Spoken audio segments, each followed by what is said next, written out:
علیکم ورحمۃ اللہ وبرکاتہ۔ الحمدللہ رب العالمین والصلاة والسلام علی خیر خلقہ محمد وعلی آلہ وصحبہ اجمعین ومن تبعہم بإحسان الی یوم الدین، اما بعد۔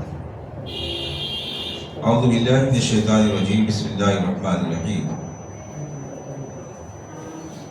وَإِذَا قِيلَ لَهُمْ آمِنُوا كَمَا آمَنَ النَّاسُ قَالُوا أَنُؤْمِنُ كَمَا آمَنَ السُّفَهَاءُ أَلَا إِنَّهُمْ هُمُ السُّفَهَاءُ وَلَكِنْ لَا يَعْلَمُونَ۔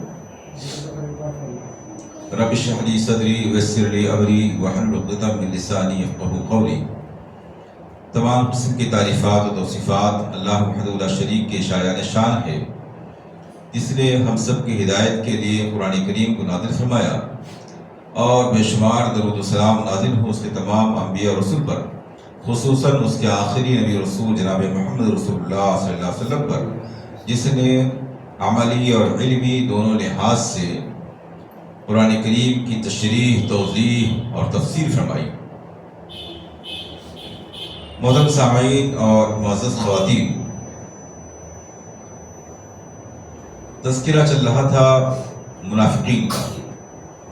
سورہ بقرہ کے شروع میں اللہ رب العالمین نے قرآن کریم سے فائدہ اٹھانے والے لوگوں کا تذکرہ فرمایا، متقین ہدایت یافتہ لوگوں کا۔ پھر اس کے بعد 2 آیات میں کفار کا تذکرہ فرمایا، اور اس کے بعد تقریباً مسلسل 13 آیات میں منافقین کا ذکر فرمایا گیا۔ منافقین کا رویہ کیا تھا، اس کو ذکر کرتے ہوئے اللہ رب العالمین آگے فرماتا ہے، وَإِذَا قِيلَ لَهُمْ آمِنُوا كَمَا آمَنَ النَّاسُ، اور جب ان لوگوں سے کہا جاتا تھا کہ ایمان لاؤ اس طرح جس طرح لوگ ایمان لائے ہیں، قالوا، تو کہتے تھے، أَنُؤْمِنُ كَمَا آمَنَ السُّفَهَاءُ، کیا ہم ایمان لے آئیں اس طرح جیسے بیوقوف لوگ ایمان لائے ہیں۔ أَلَا إِنَّهُمْ هُمُ السُّفَهَاءُ، خبردار، در حقیقت یہی لوگ بیوقوف ہیں، وَلَكِنْ لَا يَعْلَمُونَ، لیکن وہ اس حقیقت کو جانتے نہیں ہیں۔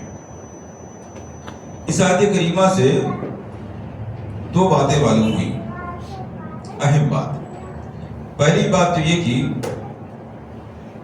منافقین بظاہر اپنے آپ کو مسلمان بتلاتے تھے، اور مسلمانوں کے طور طریقے پر چلتے ہوئے نماز، روزہ، حج، زکوٰۃ اور غزوات وغیرہ میں بھی بظاہر شرکت کیا کرتے تھے۔ اگرچہ موقع لگ جانے پر وہ پیچھے ہٹ جایا کرتے تھے، بہانے بنا کر نکل جایا کرتے تھے، لیکن بظاہر مسلمانوں کے ساتھ شامل رہنے کے لیے وہ اسلام کے تمام احکام کی پابندی کیا کرتے تھے۔ اسی لیے حدیث میں آیا کہ منافقین پر سب سے زیادہ سخت 2 نمازیں ہیں، فجر اور عشاء۔ اس کا مطلب یہ ہوا کہ نماز کی پابندی کیا کرتے تھے، نماز میں آیا کرتے تھے۔ اب چونکہ وہ دکھاوے کے لیے آتے تھے، اس لیے فجر میں اور عشاء میں جبکہ اندھیرا ہوتا تھا تو ان کے لیے ان 2 نمازوں میں آ پانا بڑا مشکل ہوتا تھا، بہت گراں، بڑی بوجھل ہوتی تھی دونوں نمازیں، تو وہ بظاہر اسلام کے احکام کی پابندی کرتے تھے۔ اب ان پابندی کرنے والے لوگوں میں یعنی منافقین میں 2 قسم کے لوگ تھے۔ کچھ تو ایسے تھے جن کے دلوں میں مکمل طریقے سے کفر تھا، حقیقت میں وہ کافر تھے اور وہ جانتے تھے کہ ہم کافر ہیں، وہ صرف اس لیے بظاہر مسلمانوں کے ساتھ لگے رہتے تھے، مسلمانوں کے طور طریقے کو اختیار کرتے تھے تاکہ لوگ دھوکے میں رہ کر کے ان کو مسلمان سمجھیں، لوگوں کو دھوکہ دینا چاہتے تھے، مسلمانوں کا راز حاصل کر کے یہودیوں کو، کفار کو پہنچایا کرتے تھے۔ دوسرے منافقین وہ تھے جو اپنے آپ کو نہ کافر کہتے تھے نہ کافر سمجھتے تھے، مگر مصلحت پسندی اور دنیا طلبی اور اللہ کے علاوہ غیروں کا خوف اس قدر غالب تھا کہ وہ اسلامی احکام کی مکمل ادائیگی نہیں کر پاتے تھے جیسی کرنی چاہیے۔ ان کے ایمان اور عقیدے میں وہ پختگی پیدا نہیں ہو پاتی تھی جو پیدا ہونی چاہیے۔ وہ اسلام کی خاطر اپنی مفادات کو قربان نہیں کر پاتے تھے جیسا کہ کرنا چاہیے۔ اس کے مقابلے میں جو حقیقی مومن تھے، جب انہیں ہجرت کا اشارہ ملا تو گھر بار، خاندان، اولاد سب کچھ چھوڑ کر کے مکہ سے نکل کر کے مدینہ آ گئے۔ مدینہ کے جو حقیقی مومن تھے وہ اپنے مہاجر بھائیوں کی ہمدردی کے لیے، ان کی خیر خواہی میں انہوں نے اپنے خزانے کھول دیے، اور صورتحال یہاں تک پہنچ گئی کہ جب نبی اکرم صلی اللہ علیہ وسلم نے بھائی چارہ کروایا، مواخات کروایا، ایک مسلمان کو، ایک مہاجر کو ایک انصار کا بھائی بنا دیا، تو صرف اتنی بات پر کہ اللہ کے رسول صلی اللہ علیہ وسلم نے فلاں مہاجر کو میرا بھائی فرمایا ہے، اسے بالکل حقیقی بھائی کی طرح سمجھ لیا۔ اپنے گھر میں، اپنے باغات میں، اپنی جائیداد میں، اپنے روپیے پیسے میں، تمام قسم کی چیزوں میں اس کو حصہ دار بنا دیا۔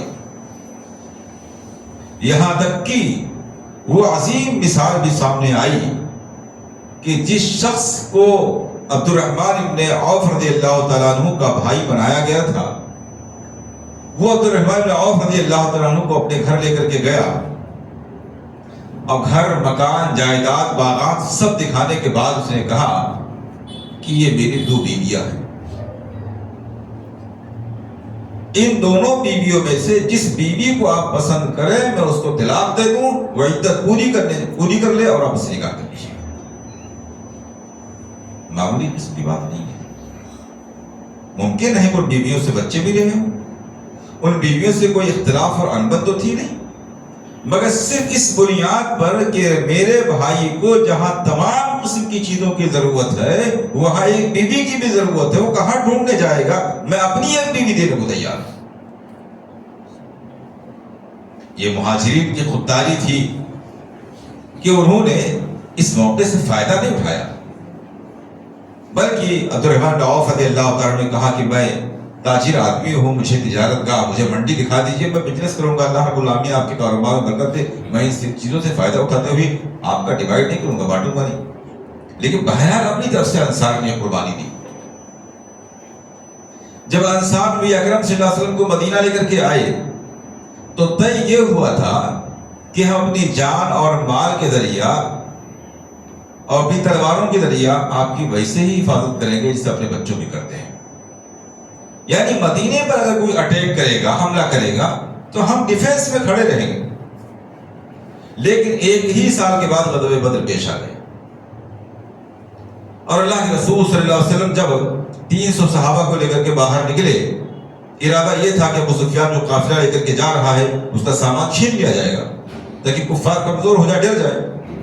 لیکن جب قریب پہنچنے کے بعد یہ معلوم ہوا کہ 1000 کا لشکر آ رہا ہے اور اس سے جنگ کی نوبت آئے گی، تو اللہ کے رسول صلی اللہ علیہ وسلم نے مشورہ فرمایا۔ تو سب سے پہلے مہاجرین کھڑے ہوئے اور انہوں نے اطمینان بخش جواب دیا، مگر آپ صلی اللہ علیہ وسلم سوال کرتے رہے، بھائی آپ بھی بتائیں، اور لوگ ذرا بتائیں، اور لوگوں کی کیا رائے ہے؟ تو انصار صحابہ سمجھ گئے کہ آپ صلی اللہ علیہ وسلم ہم سے کچھ کہلوانا چاہتے ہیں۔ چنانچہ بعض انصار نے کہا کہ اللہ کے رسول شاید آپ ہم سے مشورہ لینا چاہتے ہیں۔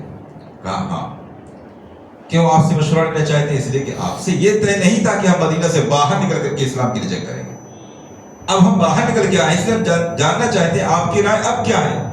کہا اللہ کے رسول ہم آپ پر ایمان لائے ہیں، ہم وہ نہیں کہیں گے جو موسیٰ علیہ السلام کی قوم نے کہا تھا اذهب انت وربك فقاتلا انا هاهنا قاعدون، کہ آپ اور آپ کا رب جا کر کے جنگ کریں، ہم یہیں بیٹھے ہوئے ہیں، جب آپ کو فتح حاصل ہو جائے گی تو آگے داخل ہو جائیں گے، ہم وہ نہیں کریں گے، بلکہ ہم تو یہ کہتے ہیں کہ اگر آپ ہمیں حکم دیجئے تو ہم سمندر میں اپنے گھوڑے دوڑانے کو تیار ہیں۔ چنانچہ دیکھا آپ نے کہ ایک 313 کا لشکر 1000 سے ٹکرا گیا، اور کوئی پہلا واقعہ نہیں تھا، مسلسل اس قسم کے واقعات اپنے جان کی، مال کی، اولاد کی، باغات کی، سب چیزوں کی قربانی دیے جا رہے ہیں۔ پورے ملک عرب سے دشمنی لے لی، یہود جن کے ساتھ ایک زمانے سے رہتے تھے، خاندانی تعلقات چلے آ رہے تھے، ان سے دشمنی مول لے لی، عرب کے لوگوں سے تعلقات تھے، ان سے دشمنی مول لے لی، خیبر کے لوگوں سے تعلقات تھے، ان سے دشمنی مول لے لی، ایک اسلام کے لیے سب کی دشمنی مول لے لی، سب کچھ قربان کرنے کے لیے تیار تھے۔ یہ مومنین کا رویہ تھا، اس لیے کہ اسلام کی سچائی حقیقت ان کے دلوں میں رچ بس چکی تھی۔ لیکن جو دوسرے کمزور ایمان کے لوگ تھے، جن کو منافق یہاں کہا گیا ہے، وہ سمجھ رہے تھے کہ یہ عقل مندی کی بات نہیں ہے، ان کے سوچنے کا نظریہ دوسرا تھا۔ وہ کہتے بڑی بیوقوفی کی بات ہے کہ ایک آدمی زندگی بھر کی کمائی ہوئی دولت پردیسیوں کے اوپر یوں خرچ کر دے، ایک آدمی اپنے اسلام کے لیے، مذہب کے لیے ساری دنیا سے دشمنی مول لے لے، اپنے بچوں کو، اپنی اولاد کو قربان کرنا شروع کر دے، سب کچھ نقصان اٹھائے۔ یہ تو کوئی عقل مندی کی بات نہیں ہوئی۔ اللہ رب العالمین نے اس آیت کریمہ میں اسی بات کا تذکرہ کیا کہ ان سے کہا جاتا تھا کہ بھائی ایمان اس طرح لاؤ جس طرح یہ ایمان والے ایمان لائے ہیں، جیسے تم ایمان لائے ہو وہ معتبر نہیں ہے۔ معلوم کیا ہوا؟ ایمان وہ بھی لائے تھے، وہ بھی اپنے آپ کو مومن سمجھ رہے تھے، لیکن ایمان اتنا کمزور تھا، مفاد پرستی اتنی غالب تھی، دنیا کا خوف، دنیا کی لالچ، معاشرے کے دباؤ اتنا زیادہ غالب تھا کہ وہ اہل ایمان کے معیار کے برابر نہیں پہنچ پا رہے تھے۔ تو کہا گیا یہ ایمان ابھی معتبر نہیں ہے تمہارا، ایمان لاؤ اس طرح جیسے لوگ ایمان لائیں۔ اب لوگ سے مراد یہاں کون؟ ایمان لانے والے لوگ، یعنی صحابہ کرام، جیسے مہاجرین، جیسے انصار ایمان لائیں، اس طرح کا ایمان لاؤ۔ اس سے بات معلوم ہوتی ہے کہ اللہ کے یہاں ایمان ویسا ہی معتبر ہے جیسا صحابہ کا ایمان تھا۔ صحابہ کا ایمان معیار اور کسوٹی ہے، اس پر رکھ کر دیکھا جائے گا، اس طرح کا ایمان ہے تو معتبر ہے، اور اس طرح کا ایمان نہیں ہے تو یہ ناقص، کمزور اور بلکہ کبھی کبھی بے فائدہ ایمان ہوگا۔ اب صحابہ کے ایمان سے مراد یہ نہیں ہے کہ صحابہ کا جس لیول کا توحید تھا، جس لیول کا یقین تھا، جس لیول کا عمل تھا، بالکل ویسا ہی ہوگا تب معتبر ہوگا، لیکن مراد یہ ہے کہ جس طریقے سے اللہ کو انہوں نے مانا تھا، جس طریقے سے رسول اللہ صلی اللہ علیہ وسلم کو مانا تھا، آخرت کو مانا تھا، حشر نشر ایمان کی ساری چیزوں کو جس طریقے سے انہوں نے مانا تھا، اس طریقے سے کوئی مانے گا تو اس کا ایمان معتبر ہے۔ ورنہ قرآن و حدیث کا حوالہ دے کر کے بھی اگر کوئی ان کے طریقے سے ہٹ کر اپنے طریقے سے اللہ کو مانتا ہے، اپنے طریقے سے ایمان کے دوسرے ارکان کو مانتا ہے، تو وہ ایمان معتبر نہیں ہے۔ ایمان اور عقیدے کے لیے ضروری ہے کہ ویسا ایمان ہو، اس تھیوری اور منہج کے مطابق ہو جسے صحابہ نے اختیار کیا تھا، اور عملی زندگی میں مفاد پرستی اتنی غالب نہ آ جائے جتنی منافقین پر غالب آ گئی تھی کہ وہ اہل ایمان کی قربانی کو بے وقوفی کر رہے تھے۔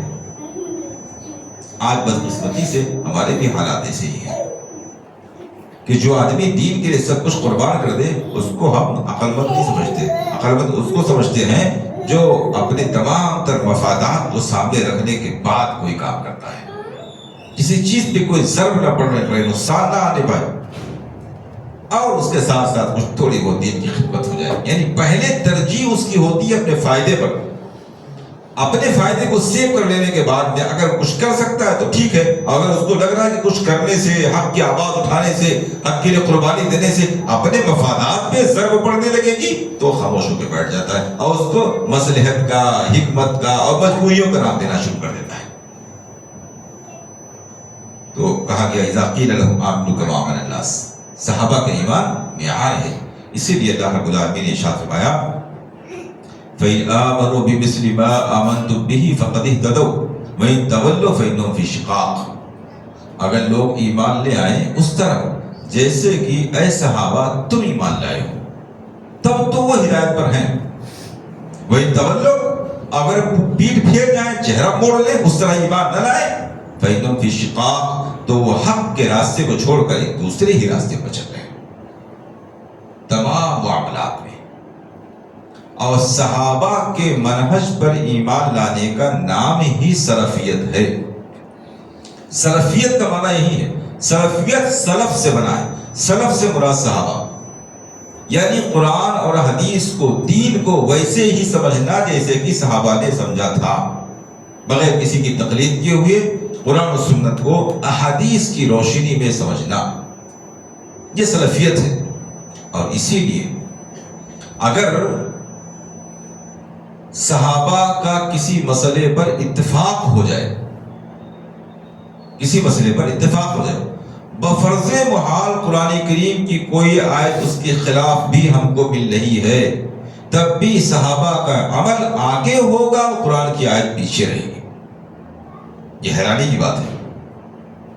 اصل تو ہم کو قرآن و حدیث کی اتباع کا حکم دیا گیا نا، لیکن بالاتفاق ایسا بائی چانس ہو جائے، ہے نہیں، یہ سمجھانے کی بات ہے، بائی چانس ایسا ہو جائے کہ قرآن میں ایک حکم صاف طریقے سے لکھا ہوا ہے، لیکن تمام صحابہ اکرام کا عمل ہم کو بالکل اس کے خلاف مل رہا ہے، صحابہ میں کوئی اختلاف نہیں، سب صحابہ اس کے خلاف بات کر رہے ہیں، تو یہ کہا جائے گا کہ صحابہ کے عمل کے مطابق عمل ہوگا، اور قرآن کا جو معنی و مفہوم ہے اسے سمجھنے میں ہم سے غلطی ہو رہی ہے، یا تو وہ منسوخ ہو گیا ہے۔ کیوں؟ اس لیے کہ یہ تو ممکن نہیں ہے کہ قرآن کی کوئی آیت نبی اکرم صلی اللہ علیہ وسلم پر نازل ہو، صحابہ اکرام کے درمیان اس کو آپ بیان کریں، اس کے مطابق آپ عمل کریں، اور صحابہ کی پوری جماعت اس کے خلاف چلی جائے، ایسا کیسے ممکن ہے؟ پوری جماعت کیسے ہے؟ اختلاف ہوتا تو گنجائش تھی، جب پوری جماعت ایک طرف جا رہی ہے تو اس کا مطلب یہ ہوا کہ آیت کا وہ معنی نہیں ہے جو ہم سمجھ رہے ہیں۔ اسی لیے سلف میں سے ایک عالم گزرے ہیں، وہ کہتے ہیں اگر ہمیں یہ معلوم ہو جائے کہ تمام صحابہ وضو میں صرف اپنے ناخن دھل لیا کرتے تھے، بس نہ ہاتھ نہ پیر نہ سر کا مسا نہ چہرہ، کچھ نہیں، صرف ناخن دھلتے تھے، تو ہم بھی ناخن سے زیادہ کچھ نہیں دھلیں گے۔ اگر ایسا معلوم ہو جائے تو، ایسا ہے نہیں، اگر ایسا معلوم ہو جائے کہ ابو بکر رضی اللہ تعالیٰ سے لے کر کے آخری صحابی تک سب کے سب جب وضو کرتے تھے تو صرف ناخن دھلتے تھے بس، اگر ایسا معلوم ہو جائے تو ہم بھی صرف ناخن دھلیں گے۔ لیکن قرآن میں جہاں وضو کرنے کا طریقہ آیا ہوا وہاں صاف طریقے سے چہرے کا، ہاتھ کا، پیر کا، سر کا سب تذکرہ موجود ہے، کہا نہیں اس سے عمل نہیں کرے گا۔ کیوں؟ اس لیے کہ اگر تمام کے تمام صحابہ صرف ناخن دھل رہے ہیں، تمام صحابہ ناخن دھل رہے ہیں، تو اس کا معنی کیا ہوگا کہ آیت کریمہ کا وہ معنی نہیں جو ہم سمجھ رہے ہیں۔ آیت کریمہ یا تو منسوخ ہو گئی ہے یا اس کو سمجھنے میں ہم سے غلطی ہو رہی ہے۔ اس لیے کہ قرآن کریم اللہ کے رسول صلی اللہ علیہ وسلم اس کے شارح تھے، استاد تھے، صحابہ آپ کے شاگرد تھے۔ یہ کیسے ممکن ہے کہ تمام کے تمام صحابہ جو اس کے آپ صلی اللہ علیہ وسلم کے شاگرد تھے، آپ صلی اللہ علیہ وسلم سے دین سیکھ رہے تھے، سب قرآن کو غلط سمجھ لیں؟ ایسا نہیں ہو سکتا ہے۔ اسی لیے سلفیت جو ہے وہ تمام تر اختلافات کا اکیلے حل ہے، واحد حل ہے۔ یعنی آج کے زمانے میں کسی آیت کے حوالے سے، کسی حدیث کے حوالے سے کوئی نئی چیز نکل کر کے آئی، کوئی نیا طریقہ نکل کر کے آیا، اور ہم یہ دیکھیں کہ صحابہ میں وہ طریقہ بالکل نہیں پایا گیا، تو اگرچہ کہنے والا آدمی قرآن و حدیث کا حوالہ دے کر بیان کر رہا ہے، پھر بھی اس کی وہ بات معتبر نہیں مانی جائے گی، غلط مانی جائے گی۔ مثال کے طور پر عید میلاد النبی منانے والے قرآن کا حوالہ دیتے ہیں، تمام کام کرنے والے قرآن و حدیث کا حوالہ دیتے ہیں۔ ہم یہ دیکھیں گے کہ کیا یہ تمام کام اسی آیت اور حدیث کے حوالے سے صحابہ بھی کرتے تھے کہ نہیں کرتے تھے؟ اگر صحابہ نہیں کرتے تھے تو کیا صحابہ سے زیادہ ہم نے سمجھ لیا؟ یہ ممکن ہے۔ لہذا صحابہ کا فہم درست ہے، ہمارا سمجھنا غلط ہے۔ تو بہرحال یہ معیار ہے، صحابہ معیار ہے۔ قالوا انؤمن كما آمن السفهاء، جب مجھ سے کہا جاتا تھا کہ ایمان لاؤ اس طریقے سے جس طرح سے لوگ ایمان لائیں، تو کہتے تھے کہ ہم اس طرح ایمان لیں جیسے بیوقوف ایمان لائیں، جیسے بیوقوف ایمان لائیں۔ صحابہ کو کیا کہتے تھے؟ بیوقوف۔ میں نے ذکر کیا بیوقوف کیوں کہتے تھے؟ صحابہ آخرت پر نظر رکھتے تھے، وہ آخرت کے فائدے کے لیے، آخرت کے سودے کے لیے اپنی دنیا اور دنیا سے جڑی ہوئی ساری چیزوں کو قربان کر دیتے تھے۔ یہ دنیا دار قسم کے لوگ، منافق قسم کے لوگ جو دنیا کو ترجیح دیتے تھے، فائدے پر نظر رکھتے تھے، وہ کہتے تھے یہ کون سی عقل مندی کی بات ہے، ساری گاڑی کمائی مسلمانوں پہ خرچ کر دی جائے، مہاجر آئے ان پہ خرچ کر دیا جائے، رسول اللہ صلی اللہ علیہ وسلم آگے ان پر خرچ کر دیا جائے، کوئی غریب مسکین مسلمان ہو کر کے آ رہا ہے، آپ چندے کا اعلان کر رہے ہیں، اب مسلمان اپنے خزانوں کے دہانے کھولے جا رہے ہیں، سارا کا سارا مال اڑائے جا رہے ہیں، یہ کون سی عقل مندی کی بات ہے؟ یہ تو بیوقوفی کی بات ہے۔ ایسے تو آپ کلاش ہو جائیں گے، سارا مال و دولت ختم ہو جائے گا، خود محتاج ہو جائیں گے آپ۔ عقل مندی یہ کہ بھائی تھوڑا بہت خرچ کیجئے، باقی اپنے پاس بچا کر کے رکھیے، آپ کی آمدنی ہے، کل تھوڑے خرچ کرنا ہے۔